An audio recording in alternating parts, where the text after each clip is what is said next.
Hello, I am Eddie O'Sullivan, and this is This Week in the Italian Campaign. In This Week in the Italian Campaign, brought to you by the Freedom for Italy Network, Episode 69, The Context for the Allied Offensive in April 1945.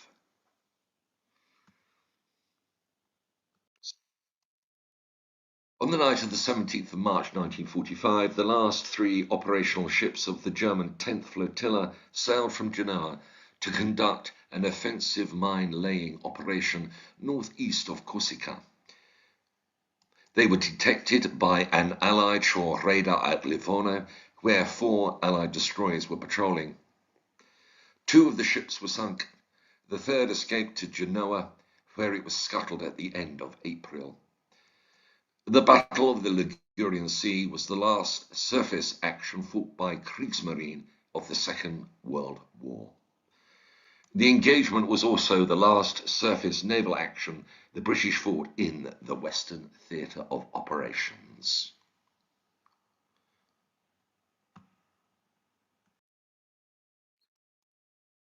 The Supreme Allied Commanders Conference in Caserta on the 22nd of March was told that Allied armies were ready to attack by the 1st of April.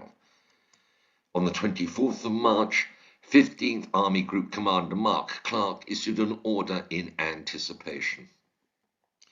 The offensive directed should result in a major disaster to the enemy and, consequently, have an important effect on the prompt termination of hostilities. If fully successful, it should be of so crushing and thorough a nature that it will be the last coordinated offensive against German forces which the 15th Army Group will make. By the end of March, the 5th Army had 9 divisions and the equivalent of a 10th under its control.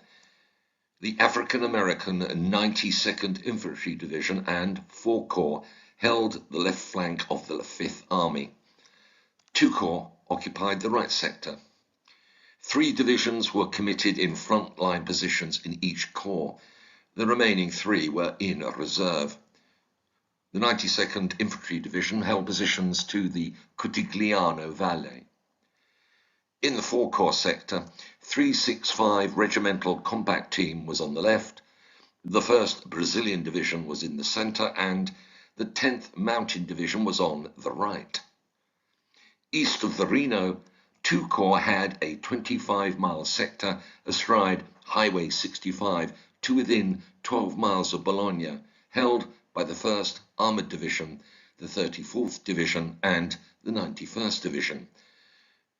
The South African Division and the 85th Infantry Division were in 5th Army Reserve. The 88th Infantry Division was in 2 Corps Reserve. No major reserve existed for 4 Corps. On the 8th Army front, the British 13 Corps adjoined the 91st Division. 10 Corps held ground from there to Faenza. Next to it was the 2 Polish Corps, and 5 Corps held the front to the Adriatic Sea. Withdrawal of troops for service in Greece and Holland during the winter had reduced the 8th Army to 7 infantry divisions, 1 armoured division, and 3 Italian combat groups. The main natural barrier between the Allied front line and the Alps was the River Po, Italy's greatest river. It was 1,000 feet to 4,000 feet wide. Flood banks channeling the river rose to 25 feet above the level of the surrounding country. In places, silt deposited by the Po had raised the water above the level of the adjacent land. Facing the Allied armies were 2 German armies made up of 4 corps and 19 of the 29 divisions in Italy. Manpower lost in winter fighting was partly replaced, including by fascist Italian formations equivalent to 6 divisions. The 14th Army, commanded by Joachim von Lemelsen, comprised 2 corps. The The 51st Mountain Corps comprised 4 German and 1 Italian divisions.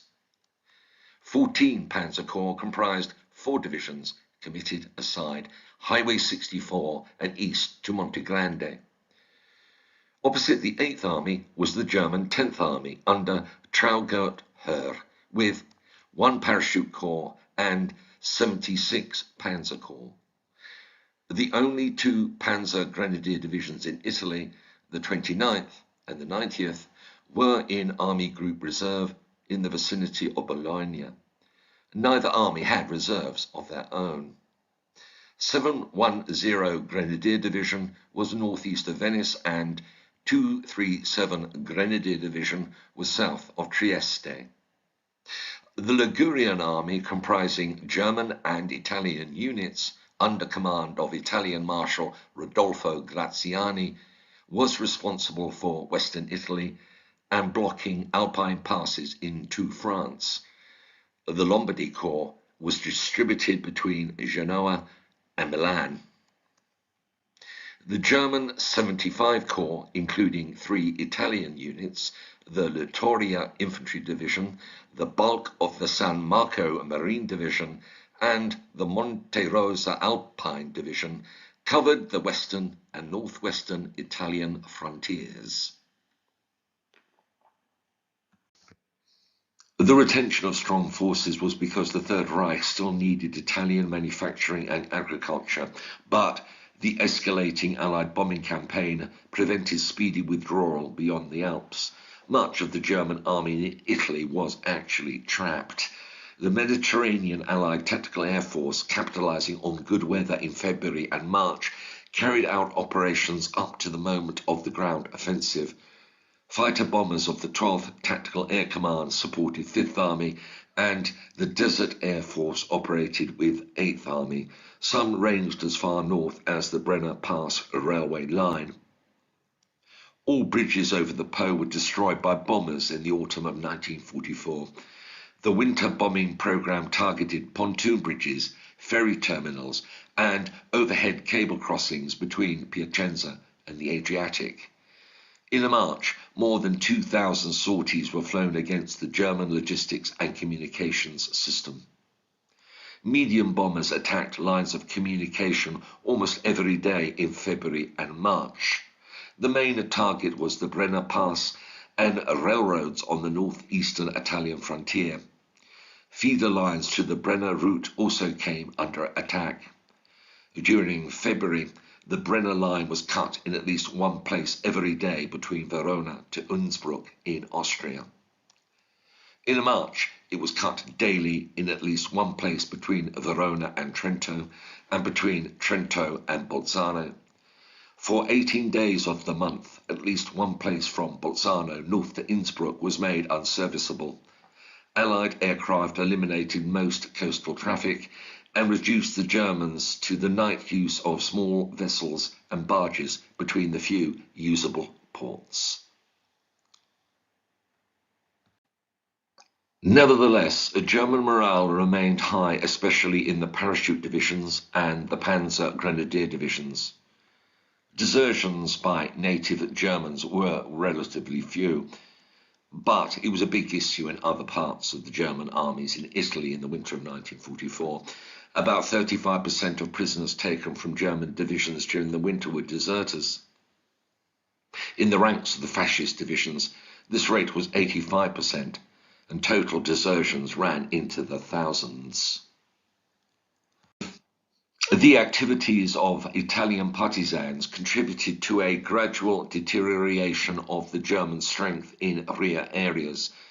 On the 1st of April, at least 50,000 were active or ready to go into action.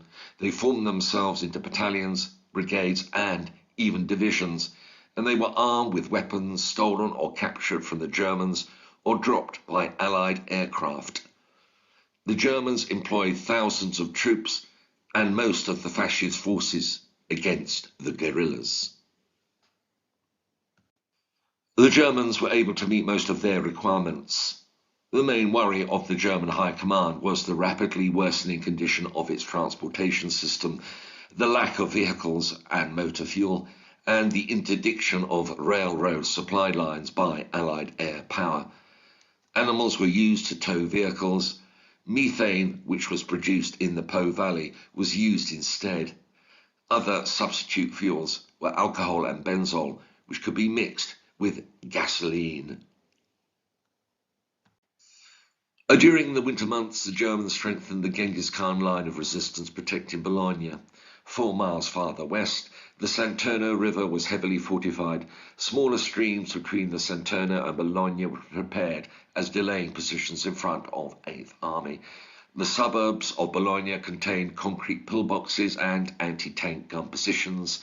Cities and towns along Highway 9 were prepared with roadblocks at highway intersections and along the main streets.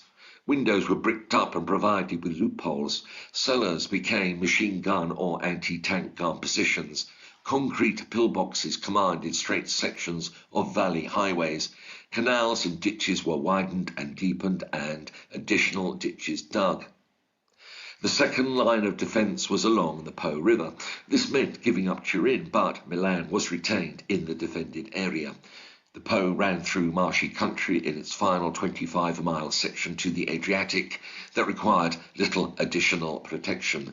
The north bank of the Po was prepared for defence with mortars, anti-tank guns and field artillery. Its northern levees were defended by outposts protected by barbed wire. Anti-tank ditches were constructed near Ferrara, Cremona and Parma. Canals were widened to become tank obstacles. The third and final line, based on the Adige River and the foothills of the Alps, had been under construction since July 1944 to cover the southern approach to the Brenner Pass and contain an Allied attack into northeastern Italy. The Adige line was anchored on Lake Garda, passed through Verona, and followed the foothills as far as Vicenza. Low hills around Padua were included in the system. Strong defences were prepared around Venice. The Adige line comprised primarily firing points on high ground covering approaches with a system of trenches, dugouts and machine gun emplacements. These defences varied in depth from 1,000 to 5,000 yards in the mountains, and natural obstacles in the lower ground near the Adriatic Sea were turned into anti-tank ditches. The Adige line was to be a powerful block to the Allied advance.